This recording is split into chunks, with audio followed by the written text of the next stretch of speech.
ওয়াস-সামাই যাতিল বুরুজ ওয়াল ইয়াউমিল মাউউদ ওয়া শাহিদিন ওয়া মাশহুদ কুতিলা আসহাবুল উখদুদিন নারি যাতিল ওয়াকুদ ইয হুম আলাইহা কুউদ ওয়া হুম আলা মা ইয়াফআলুনা বিল মুমিনিনা শুহুদ। এই পর্যন্ত রব্বুল আলামিন মুমিন ও মুসলমানকে সান্ত্বনা দেওয়ার জন্য এক পদ্ধতি অবলম্বন করেছেন। আল্লাহ পাক রব্বুল আলামিন প্রথম 3টা আয়াতের ভিতরে 4টা কসম করেছেন। আল্লাহ পাক রব্বুল আলামিন 4টি কসম করার পরে আমাদেরকে সান্ত্বনার বাণী দিয়েছেন। কুতিলা আসহাবুল উখদুদ, কুতিলা আসহাবুল উখদুদ। আল্লাহ পাক রব্বুল আলামিন বলেন, আমি আল্লাহ চারটি কসম করে বললাম, কুতিলা ধ্বংস হয়ে গেছে, অভিসম্পদ তাদের উপর। আসহাবুল উখদুদ, গর্তওয়ালাদের উপর আল্লাহর অভিশাপ, ওরা জাহান্নামী, তারা ধ্বংসপ্রাপ্ত জাতি। কসম করছেন কয়টা? কসম করার পরে আল্লাহ পাক চতুর্থ আয়াতে আল্লাহ বক্তব্য দিয়েছেন। কসমগুলি আগে বুঝবো না, তাহলে আলোচনা বুঝবেন না। আগে বুঝবো যে কসমগুলি করার পরে আল্লাহ কি বিবৃতি দিয়েছেন, ওটি আমাদের মূল উদ্দেশ্য, কসমগুলি উদ্দেশ্য নয়। আল্লাহ বলেন, কুতিলা আসহাবুল উখদুদ, ধ্বংস হয়ে গেছে অভিশপ্ত জাহান্নামী আসহাবুল উখদুদ, গর্তওয়ালারা, আন্নারি যাতিল ওয়াকুদ, যেই গর্তের ভিতরে ইন্ধনে ভরপুর আগুন প্রজ্বলিত ছিল। ইয হুম আলাইহা কুউদ, যেই গর্তওয়ালারা এই গর্তের কিনারায় বসা ছিল।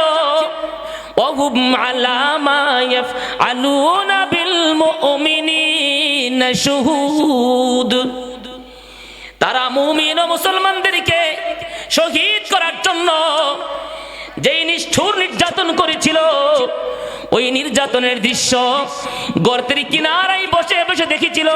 রব্বুল আলামিন বলেন, আমি আল্লাহ তাদের ধ্বংস, তাদের অভিশাপ, তারা জাহান্নামী, এই কথাটা বোঝানোর জন্য আমি আল্লাহ এই সূরার শুরু থেকে 4টি কসম করে বললাম, দুনিয়ার মুসলমানেরা, দুনিয়ার মুমিনেরা, তোমরা ধৈর্য হারা হইবে না। জালিম যতই ভয়ঙ্কর রূপ নিতে থাকুক, স্বৈরাচার যত শক্তিশালী হোক না কেন, যখন রব্বুল আলামিন তাকে ধ্বংস করবে, পৃথিবীর কোন শক্তি তাকে ধরে রাখতে পারবে না। নবীজির কাছে আল্লাহ পাক এই সূরাটা নাজিল করেছিলেন নবীজির মক্কি জিন্দেগিতে। মক্কাতে নবীজির অবস্থানকালেই আল্লাহ রাব্বুল আলামিন এই সূরাটা নাজিল করেছেন। দেখবেন পবিত্র কুরআনুল কারীমের সমস্ত সূরার শুরুতেই হয়তো লেখা আছে মাক্কি অথবা লেখা আছে মাদানী।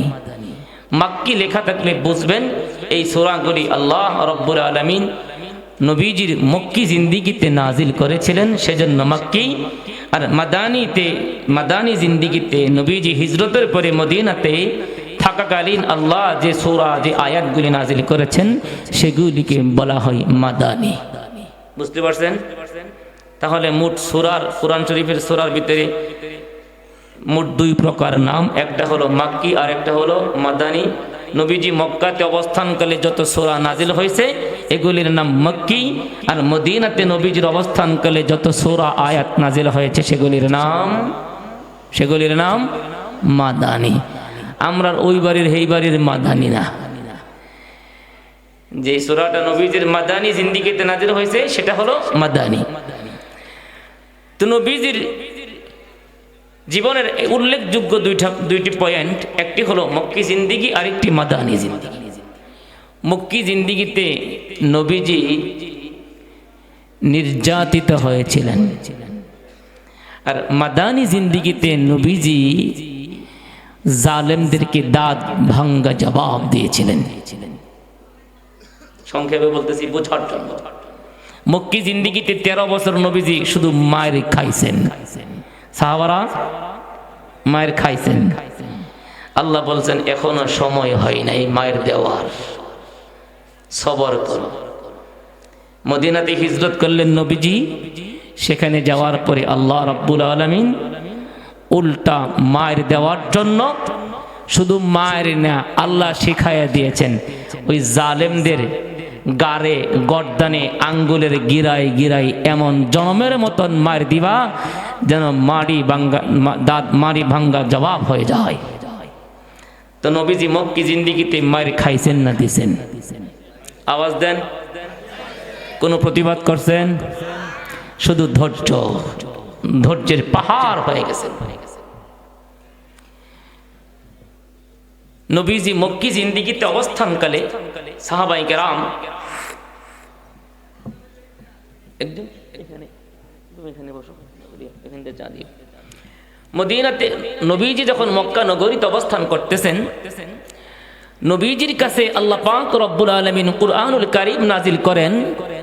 নবীজি কুরআন তেলাওয়াত শোনায়, আল্লাহ পাকের তাওহীদের দাওয়াত দেয়, একত্ববাদের দাওয়াত দেয়। বহুত্ববাদ ছাড়ো, মূর্তি পূজা ছাড়ো, প্রতিমা পূজা ত্যাগ করো, এক আল্লাহকে বিশ্বাস করো। এই তাওহীদের দাওয়াত, নবীজির রিসালাতের দাওয়াত, আখিরাতের দাওয়াত নবীজি শুরু করলেন। এতে করে বেঈমানদের গায়ে জ্বালা উঠছে না তাদের কাছে ভালো লাগছিল? বলেন। 40 বছর পর্যন্ত নবীজি কারো গলার কাটা না, কারো জন্য গায়ের জ্বালা না। কিন্তু যখন কোরআন নাযিল হতে শুরু করলো, তাওহীদের দাওয়াত শুরু করলেন নবী, বেঈমানদের নির্যাতন আর শুরু। নবীজির কাছে যেই মানুষটা কালিমা পড়ে মুসলমান হতো, নবীজির পক্ষ থেকে নির্দেশনা ছিল মক্কা নগরীতে প্রাথমিক অবস্থায় কোনো মুসলমান তার ইসলাম ও ঈমান ওপেন করতে পারবে না, প্রকাশ করতে পারবে না, কারণ বেঈমানরা তাদেরকে নির্যাতিত করবে। এই ফয়সালাটা নবীজি দিয়েছিলেন আল্লাহর পক্ষ থেকে পেয়ে। নবীজির পক্ষ থেকে নির্দেশনা ছিল কোনো ইসলাম ও ঈমান কবুল করছো, তোমরা মুসলমান হয়ে গেছো, এটা কিন্তু প্রকাশ করতে পারবা না। কিন্তু হঠাৎ করে একটা মানুষ ইসলাম কালিমা পড়ে মুসলমান হয়েছে, তার ইসলাম ও মুসলমানিত্ব ঈমান যদিও নিজে প্রকাশ না করে, কিন্তু এক কান দুই কান, এক জবান দুই জবান হইয়া এগুলি কি প্রকাশ হবার থাকে? যখন প্রকাশ হয় তখন বেঈমানদের নির্যাতন সেই নবম মুসলিমের উপর চরম পর্যায়ের শুরু হয়ে যায়। নবীজি সাল্লাল্লাহু আলাইহি ওয়াসাল্লামকে নির্যাতিত সাহাবায়ে কেরাম জিজ্ঞেস করলেন, ইয়া রাসূলুল্লাহ, কালিমা পড়ে মুসলমান হইলাম, কিন্তু মুসলমানিত্ব প্রকাশ করতে পারতেছি না। ঈমান কবুল করছি কিন্তু গোপন করে রাখলাম, কিন্তু তারপরেও যেহেতু এক কান দুই কান হইয়া কাফেররা জেনে গেছে, এমন ভয়াবহ নির্যাতন শুরু করছে। আপনি তো বলেছেন সবর করার জন্য, সবর করতেছি। সবর করলে আল্লাহ পাক রব্বুল আলামিন নসরত করবেন, সাহায্য করবেন, রহমত করবেন বলে ওয়াদা দিয়েছেন। নবী গো, আমরা নব মুসলিম সাহাবারা আপনার কাছে জানতে চাই, কতদিন পরে আল্লাহর পক্ষ থেকে সাহায্য আসবে? আমরা আপনার কাছে জানতে চাই। মাতা নাসরুল্লাহ, মাতা নাসরুল্লাহ। সাহাবারা জিজ্ঞেস করলেন, ইয়া রাসূলুল্লাহ, বেঈমানরা নির্যাতন করে, নিষ্ঠুর নির্যাতন করতেছে, কতদিন পর্যন্ত নির্যাতন করবে? সাহায্য কখন আসবে? আল্লাহ পাক রব্বুল আলামিনকে নবীজি সাল্লাল্লাহু আলাইহি সাল্লাম আবদার করলেন, আল্লাহ, আমার সাহাবারা আমার কাছে আপনার সাহায্য চাই। রব্বুল আলামিন জবাব দিলেন, আলা ইন্না নাসরাল্লাহি করিব। ইয়া রাসূলুল্লাহ, নির্যাতিত মুসলমান বেঈমান কাফেরদের নির্যাতনে অতিষ্ঠ হয়ে গেছে। আমি রব্বুল আলামিন সব দেখি, কিন্তু তারপর আপনাদেরকে সবরের সবক দিয়েছি। আমি আল্লাহ জানি কখন কাকে কিভাবে ধরতে হয়। আমি আল্লাহ জানি কখন তাকে ধরলে তার জনমের মতন পাকড়াও করা যাবে। সবর করো, আলা ইন্না নাসরাল্লাহি করিব। অচিরেই আল্লাহ পাক রব্বুল আলামিন তোমাদেরকে সাহায্য করবেন। এখনো পর্যন্ত সাহায্য আসে নাই। রব্বুল আলামিন বলেছেন সাহায্য আসবে, কিন্তু নির্যাতিত মুসলমানের ভিতরে পেরেশান, তাদের ভিতরে অস্থিরতা বিরাজমান। আল্লাহ পাক রব্বুল আলামিন নবীজি সাল্লাল্লাহু আলাইহি সাল্লামকে বলেন, ইয়া রাসূলুল্লাহ, ইয়া হাবিবাল্লাহ, বেঈমানরা নির্যাতন করতেছে ঈমান কবুল করার কারণে। আমি আল্লাহ আপনাকে, আপনার সাহাবায়ে কেরামদেরকে সান্ত্বনা দেওয়ার জন্য আপনার জন্মের 70 বছর পূর্বের একটা ঘটনা আপনাকে জানাই দিলাম। ইয়া রাসূলুল্লাহ, এমন একজন দুইজন মুসলমান না, বেঈমান স্বৈরাচার একটা কাফের বাদশা ঈমান কবুল করার কারণে 12,000 মুসলমানকে আগুনে জ্বালায়া দুনিয়া থেকে শহীদ করে দিয়েছিল। ইয়া রাসূলুল্লাহ, এই ঘটনার মাধ্যমে আপনার সাহাবায়ে কেরামদেরকে সান্ত্বনা দিয়ে দিলাম, ও সাহাবারা, ও মুমিন মুসলমান, তোমরা ধৈর্যহারা হইবা না, ধৈর্য ধারণ করতে পারো। আল্লাহ পাক রব্বুল আলামিন তোমাদেরকে যখন ধৈর্যের বিনিময় দিবেন, ইন্নামা ইউওয়াফাস সাবিরুনা আজরাহুম বিগাইরি হিসাব।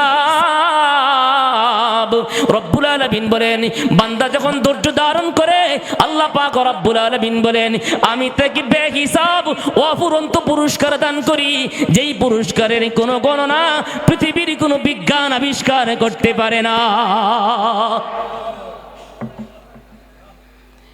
নির্যাতিত মুসলমান সাহাবায়ে কেরামদেরকে সান্ত্বনা দেওয়ার জন্য আল্লাহ এই সূরাতুল বুরুজ নবীর কাছে নাজিল করছেন।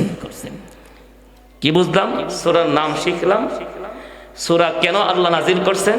নির্যাতিত মুসলমানকে সান্ত্বনা দেওয়ার জন্য। আমরা তো সান্ত্বনা দেই না। একজন অসুস্থ মানুষ দেখতে যাই, উনি অনেক অসুস্থ, কিন্তু যারা দেখতে যাই আমরা কি বলি? কিচ্ছু হবে না ইনশাআল্লাহ। সাহস রাখেন, ধৈর্য ধরেন, আল্লাহকে ডাকেন, দোয়া করি, কিচ্ছু হবে না ইনশাআল্লাহ। এর চেয়ে কত বেশি অসুস্থ ছিল, অমুক ভালো হয়ে গেছে, সান্ত্বনা দেই কি দেই না? সান্ত্বনা দিলে কি হয়? তার মনোবল চাঙ্গা হয়। রব্বুল আলামিন বলেন, ইয়া রাসূলুল্লাহ, আমি আল্লাহ আপনার নির্যাতিত মুসলমান সাহাবায়ে কেরামের জন্য সান্ত্বনা স্বরূপ সূরাতুল বুরুজ নাজিল করে দিলাম। শুধু আপনার সাহাবায়ে কেরামদের জন্য নয়, কিয়ামত পর্যন্ত যেখানেই মুসলমানরা নির্যাতিত হবে, যেই শতাব্দীতে মুসলমান নির্যাতিত হবে, যেই স্বৈরাচারের অধীনে মুসলমান নির্যাতিত হবে, রব্বুল আলামিন বলেন, ওই নির্যাতিত মুসলমানের জন্য সান্ত্বনা স্বরূপ আমি আল্লাহ সূরাতুল বুরুজকে কিয়ামত পর্যন্ত কোরআনের ভিতরে রেখে দিলাম। তাহলে সূরাতুল বুরুজ নাজিল করার মূল উদ্দেশ্য কিয়ামত পর্যন্ত নির্যাতিত সমস্ত মুমিন ও মুসলমানকে ধৈর্যের সবক দেওয়া, সান্ত্বনার সবক দেওয়া। ধৈর্যহারা হওয়া যাবে, ধৈর্যহারা হওয়া যাবে না। যে কোনো পরিস্থিতিতে, অনুকূল প্রতিকূল কোনো পরিস্থিতিতে ধৈর্যহারা হওয়া যাবে না, আল্লাহকে ভোলা যাবে না।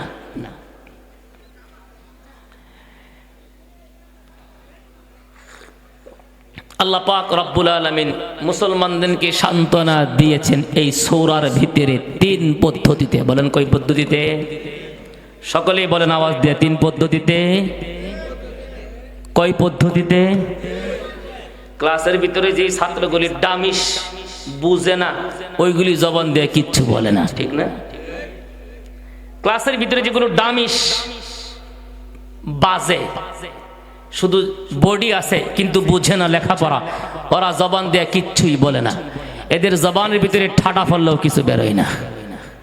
এটাও কোরআনের দর্শ। কথা বলবেন। আল্লাহ পাক এই সূরার ভিতরে মুসলমানকে কয়ভাবে সান্ত্বনা দিয়েছেন? কয়ভাবে? 3 ভাবে। নম্বর 1, নবীজির জন্মের 70 বছর পূর্বে একটা ঘটনার মাধ্যমে আল্লাহ রাব্বুল আলামিন নির্যাতিত মুসলমানকে কিয়ামত পর্যন্ত সবক দিয়েছেন, ধৈর্য ধারণের সবক দিয়েছেন। এই কিয়ামত পর্যন্ত নির্যাতিত মুসলমান সাহাবায়ে কেরামকে ধৈর্যের সবক দেওয়ার জন্য আল্লাহ সান্ত্বনা স্বরূপ যে ঘটনার বিবরণ দিয়েছেন সূরার ভিতরে, এই বিবরণ দিতে গিয়ে আল্লাহ পাক রব্বুল আলামিন সূরার শুরুতে 4টা কসম করছেন। বলেন কয়টা কসম? কয়টা কসম? আচ্ছা, আল্লাহর কথার ভিতরে কোনো সন্দেহ আছে? আল্লাহর কথার ভিতরে কোনো দুর্বলতা আছে? যে ঠেলায় আসে ধাক্কায় যা, এই জাতীয়? আল্লাহ সকালে বলছে এক কথা, দুপুর বেলায় আল্লাহর বিরুদ্ধে নাউজুবিল্লাহ অনশন শুরু হয়ে গেছে, অভ্যুত্থান শুরু হয়ে গেছে। ঠেলা থইরা বিকেল বেলায় সুপ্রিম কোর্টের মাধ্যমে সেই রায় পরিবর্তন করবে। এটা কি আল্লাহ? আল্লাহর কথার কোনো পরিবর্তন আছে? পরিবর্তন নাই, সন্দেহও নাই, দুর্বলতাও নাই। তাহলে আল্লাহ কসম করার দরকারটা কি? কসম করার কি দরকার? কসম তো করি মানুষ। যখন মানুষের কোনো কথার ভিতরে দুর্বলতা থাকে, তার কথা সত্য হওয়া না হওয়ার ব্যাপারে যথেষ্ট সন্দেহ থাকে, তখন মানুষ সেক্ষেত্রে তার কথাকে সত্য হিসেবে প্রমাণিত করার জন্য কসম করে। কিন্তু আল্লাহর কথার ভিতরে তো এমন এক জাতীয় কোনো ত্রুটি নাই। তারপরেও আল্লাহ একটা না, 2টি না, 3টি না, 4টি কসম করেছেন। কয়টা? কেন কসম করছেন?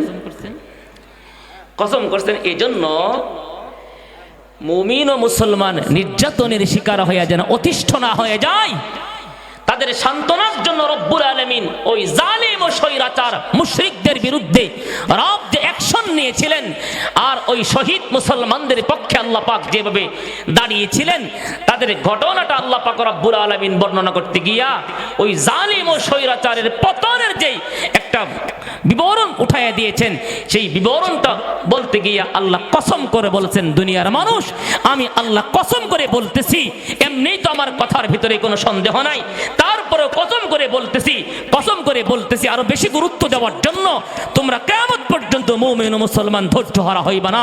যত বড় স্বৈরাচার আর জালিম হোক না কেন, যত বড় খোদাদ্রোহী নাস্তিক হয়ে যাক না কেন, মুমিন ও মুসলমান ধৈর্য ধারণ করলে অবশ্যই আল্লাহ তাকে উদ্ধার করবেন, জালিম ও স্বৈরাচারকে ধ্বংস করবেন, কোনো সন্দেহ নাই।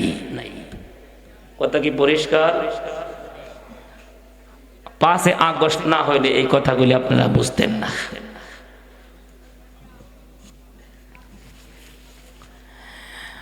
আল্লাহ পাক রব্বুল আলামিন কয়টা কসম করছেন? ওয়াস-সামাই যাতিল বুরুজ ওয়াল ইয়াউমিল মাউউদ ওয়া শাহিদিন ওয়া মাশহুদ قتل أصحاب الأخدود النار ذات الوقود إذ هم عليها قعود وهم على ما يفعلون بالمؤمنين شهود। এই পর্যন্ত রব্বুল আলামিন মুমিন ও মুসলমানকে সান্ত্বনা দেওয়ার জন্য এক পদ্ধতি অবলম্বন করেছেন। আল্লাহ পাক রব্বুল আলামিন প্রথম 3টা আয়াতের ভিতরে 4টা কসম করেছেন।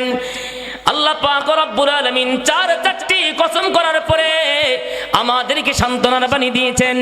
কুতিলা আসহাবুল উখদুদ, কুতিলা আসহাবুল উখদুদ।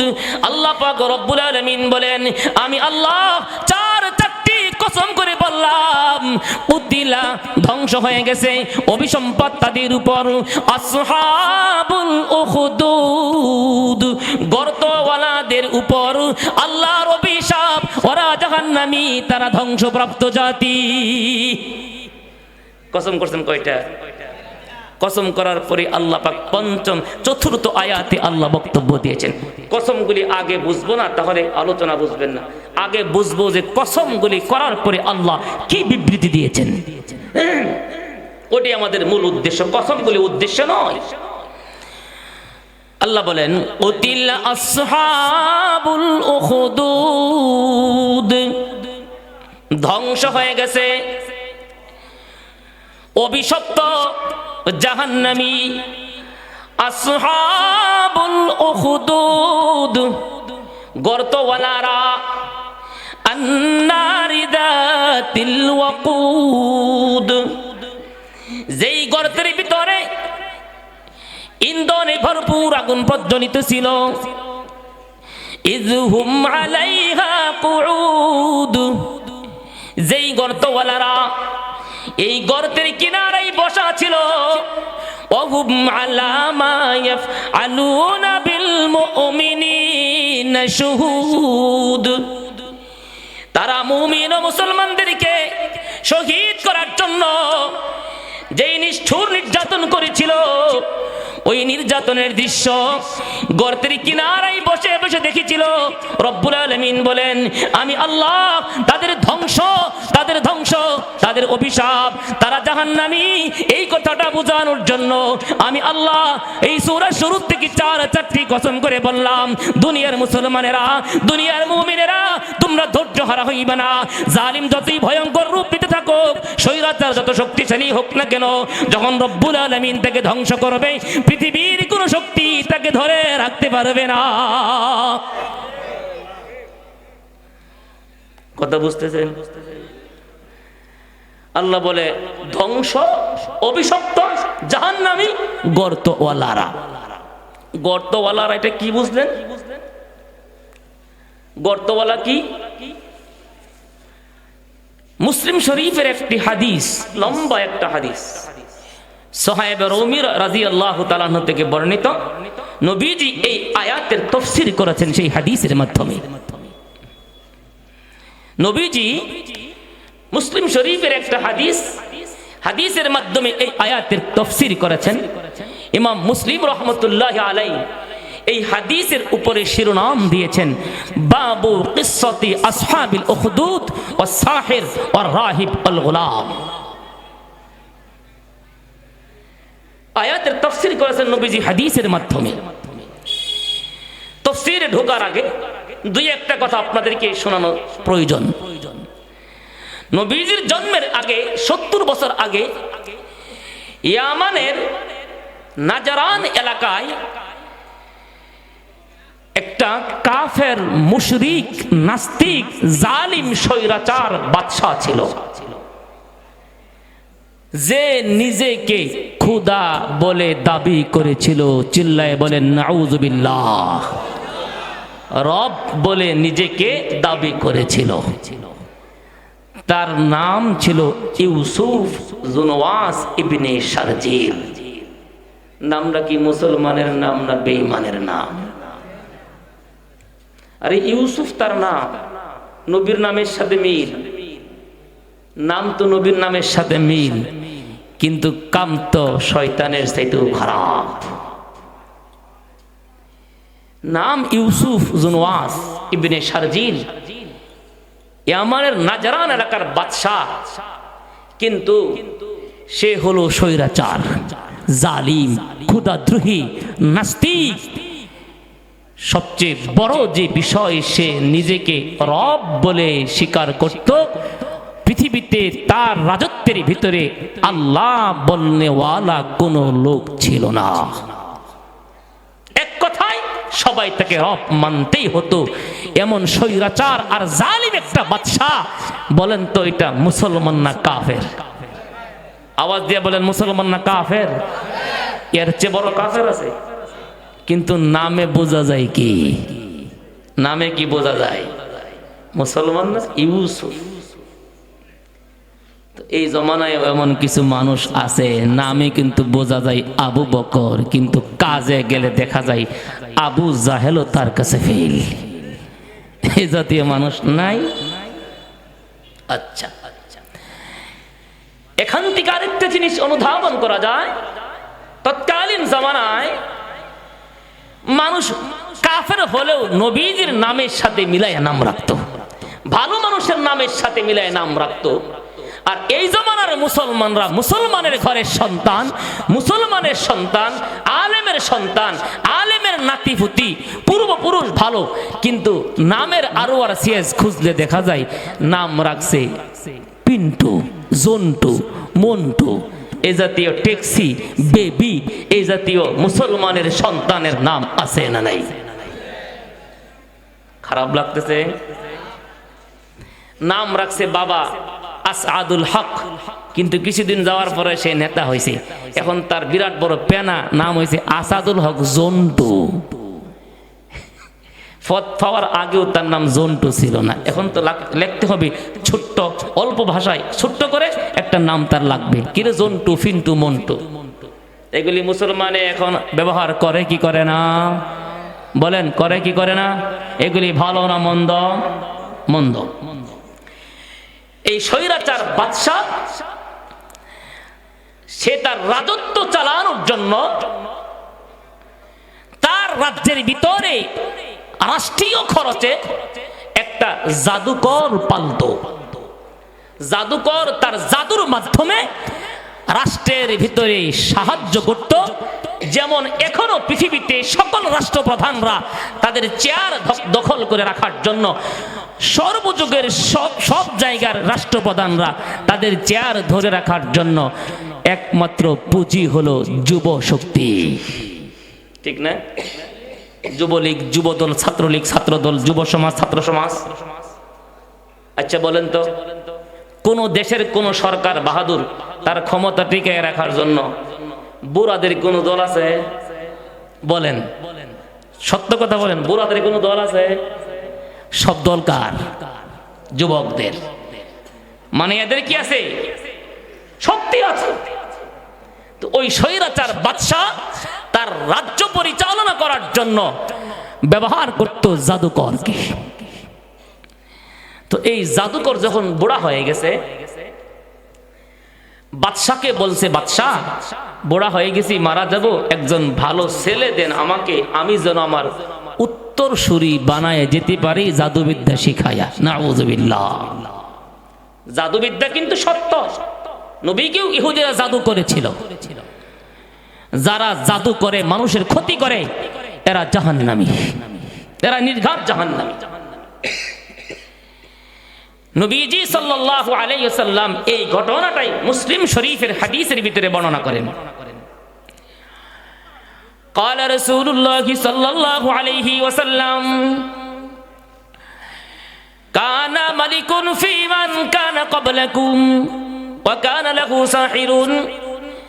নবীজি সাল্লাল্লাহু আলাইহি ওয়াসাল্লাম বলেন, অতীত যুগে একজন বাদশা ছিল, সে ছিল অত্যন্ত ভয়ঙ্কর জালিম, স্বৈরাচার, ক্ষুধাদ্রোহী, নাস্তিক। ওয়াকানা লাহু সাহিরুন, তার একটা জাদুকর ছিল, তাকে সাহায্য করত। কাবুরা, যখন এই জাদুকর বুড়া হয়ে গেছে, ফাকালা লিল মালিক ফাবাআত ইলাইয়া গুলামান উআল্লিমুহু সিহরা। বাদশাকে তখন এই জাদুকর বলল, বাদশাহ আমি বৃদ্ধ হয়ে গেছি, যে কোনো মুহূর্তে মারা যেতে পারি, আমাকে একটা ছেলে দেন, বালক ছেলে, যাকে আমার জাদু বিদ্যা শিখায় পারদর্শী বানাইব, আপনার রাজ্যে সহযোগিতা করবে। ফাবাআতা ইলাইহি গুলামান ইউআল্লিমুহু। বাদশা তার কাছে একটা বালক পাঠাইছে, একটা ছেলে পাঠিয়ে দিয়েছেন। এই জাদুকরের কাজ হলো এই বালককে জাদুবিদ্যা শিখাইবে, তার সমস্ত খরচ রাষ্ট্রীয় কোষাগার থেকে ব্যবস্থা করা হবে। ওয়াকানা ফি তরিকিহি ইযা সালাকা রাহিবুন। কিন্তু আশ্চর্য ব্যাপার, এই ছেলে যে রাস্তা দিয়া জাদুকরের কাছে জাদুবিদ্যা শিখতে যায়, যাওয়ার পথে রাস্তার মাঝে ওই জমানার সত্য ধর্ম, ঈসাই ধর্ম, ওই ধর্মের একজন বড় আল্লাহর ওলি, যাকে রাহিব বা পাদ্রী বলা হয়, রাহিব বা পাদ্রী হলো তারা যারা দুনিয়াতে কোনো বিয়ে শাদী করে নাই, দুনিয়াদারি করে নাই, শুধু এক জায়গায় বসে বসে জীবনের প্রত্যেকটা মুহূর্তে আল্লাহ আল্লাহ জিকির করে, আল্লাহর ধ্যান মগ্ন থাকে। যেহেতু তখন পর্যন্ত নবীজির জন্ম হয় নাই, নবীজির যেহেতু জন্মই হয় নাই, নতুন নবুয়ত আসে নাই, তখন পর্যন্ত ঈসা নবীর ধর্ম সত্য ধর্ম তখন পর্যন্ত প্রচলিত। ঈসা নবীর ধর্মের অনুসারী একজন ওলি বুজুর্গ এই বাদশাহ রাজ্যের ভিতরে এই রাস্তার পাশে বসে বসে আল্লাহর ধ্যানে মগ্ন, কিন্তু বাদশাহ জানে না। ওয়াকানা ফি তরিকিহি ইযা সালাকা রাহিবুন, বালক যখন এই রাস্তা দিয়া জাদুকরের কাছে যাইতো, দেখতে পাইল রাস্তার কিনারা একজন আল্লাহর ওলি বসে বসে ধ্যান মগ্ন আছেন। ফাকাআদা ইলাইহি, বালক তখন সেই পাদ্রীর কাছে চলে গেলেন, একটু বসলেন। ফাসামিআ কালামাহু ফাআজাবাহু, ফাসামিআ কালামাহু ফাআজাবাহু। বালক যখন সেই পাদ্রীর কাছে গিয়ে বসছেন, আল্লাহর ওলির দরবারে বসছেন, আল্লাহর ওলি আসমানি কালামের কথা বলে, তাওহীদের কথা বলে, রিসালাতের কথা বলে, আখিরাতের কথা বলে। আল্লাহর ওলির এই কথাগুলি বালকের বড় পছন্দ হয়ে গেছে। ফাআজাবাহু, তার মনে ভালো লাগছে। যখন ভালো লাগছে, বালক মনে মনে সিদ্ধান্ত নিয়েছে, আমি এই আল্লাহর দরবার ওলির দরবার থেকে যে শিক্ষা অর্জন করেছি, আমি এই আল্লাহর ওলির ধর্ম গ্রহণ করব, জাদুকরের ধর্ম আমি গ্রহণ করব না। আল্লাহু আকবার, আরে জোরে বলেন আল্লাহু আকবার। ইন্নাল্লাযীনা আমানু ওয়া আমিলুস সালিহাত সায়াজআলু লাহুমুর রহমানু বুদ্দা। আল্লাহ যাকে ভালোবাসেন, দুনিয়ার কোনো মানুষ তার ভালোবাসা দুনিয়ার মানুষের অন্তর থেকে মুছতে পারে না, ঠিক না বেঠিক? আলেমদের ভালোবাসা মানুষের অন্তর থেকে মুছে ফেলার জন্য কত নাটক সাজাইছে, কিন্তু দিন শেষে যেই আলেমরা বন্দী ছিল ওই আলেমদের জন্য মানুষ জীবন দিতে রাজি, কিন্তু যেই মানুষগুলি চেয়ারে ছিল ওই মানুষগুলির নাম মানুষ মুখে নিতে রাজি না। ইন্নাল্লাযীনা আমানু ওয়া আমিলুস সালিহাত সায়াজআলু লাহুমুর রহমানু বুদ্দা। আল্লাহর ওলির প্রেম এই বালকের ভিতরে ঢুকছে। কারণ কি? আল্লাহর ওলি তো আল্লাহর কথা বলেন, এই জন্য এই বালকের কলিজার ভিতরে আল্লাহর ওলির প্রেম ঢুকায় দিয়েছেন যিনি, তিনি হলেন আল্লাহ। তো আল্লাহর ওলির কাছে গেছে, কথা ভালো লাগছে। এখান থেকে কিছু সময় লেট করে যখন জাদুকরের আসরে যায়, জাদুকর জিজ্ঞেস করে লেট হয়েছে কেন? কষ্ট লাগতেছে? প্যান্ডেলের বাহির থেকে কোনো আওয়াজ যেন আমার কান পর্যন্ত না আসে, ইন্তেজামিয়া কমিটিকে বিশেষভাবে অনুরোধ করছে। তো জাদুকরের দরবারে গেছে, জাদুকর জিজ্ঞাসা করে বালক আসার কথা ছিল, আগে লেট হলো কেন? এইভাবে এই কথা বলে জাদুকর বালক প্রহার করছে। তো প্রহার করছে, বালকের ভিতরে ভয় ঢুকে গেছে। বালক এসে আল্লাহর ওলির কাছে নালিশ করছেন, আল্লাহর ওলি আপনার দরবার থেকে আসমানি কিতাবের ইলম অর্জন করার পর আমি যখন জাদুকরের দরবারে গেলাম, জাদুকর আমাকে লেট হওয়ার কারণে প্রহার করছে, আমি কিভাবে এখন কি করব? আল্লাহর ওলি বললেন, ইযা খাশিতা সাহিরা, যদি তুমি ভয় করো যে জাদুকর তোমাকে প্রহার করবে, ফাকুল হাবাসানি আহলি, হাবাসানি আহলি, জাদুকরকে বলবা, ও জাদুকর বাসার থেকে আসতে লেট হইছে, এই জন্য আপনার দরবারে পৌঁছতে লেট হইছে। ওই দেখাসি তাহলাকা, ভয় করো তোমার পরিবারের মানুষ তোমাকে প্রহার করবে। ফাকুল হাবাসানি সাহির, আমি জাদুকরের দরবার থেকে রওনা করতে লেট হয়েছে, এই জন্য পরিবারের কাছে পৌঁছতে আমার লেট হয়েছে। খবরদার খবরদার, জাদুকরের কাছে আর পরিবারের কাছে আমি পাদ্রীর কোনো তথ্য দিতে পারব না। কারণ যদি বাদশাহ জানে যে এখানে একজন সত্য ধর্ম অনুসারী আল্লাহর ওলি আছে, তাহলে বাদশাহ তারে রাখবো।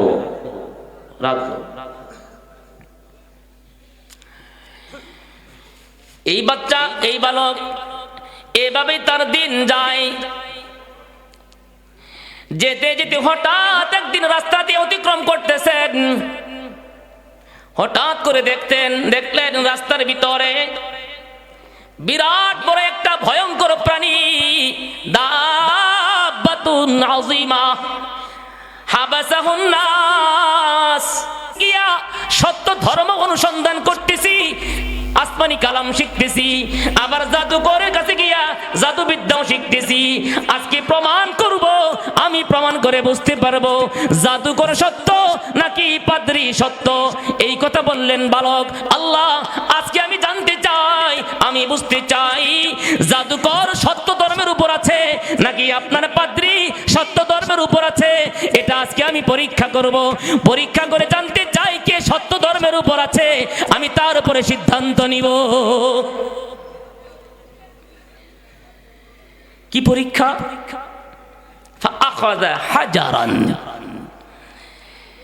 এই রাস্তার মাঝে যদি একটা বাঘ শুয়ে থাকে, ছোট্ট একটা পাথর যদি আপনি বাঘের শরীরে নিক্ষেপ করেন, বাঘ মারা যাবে তো? কথা বলেন।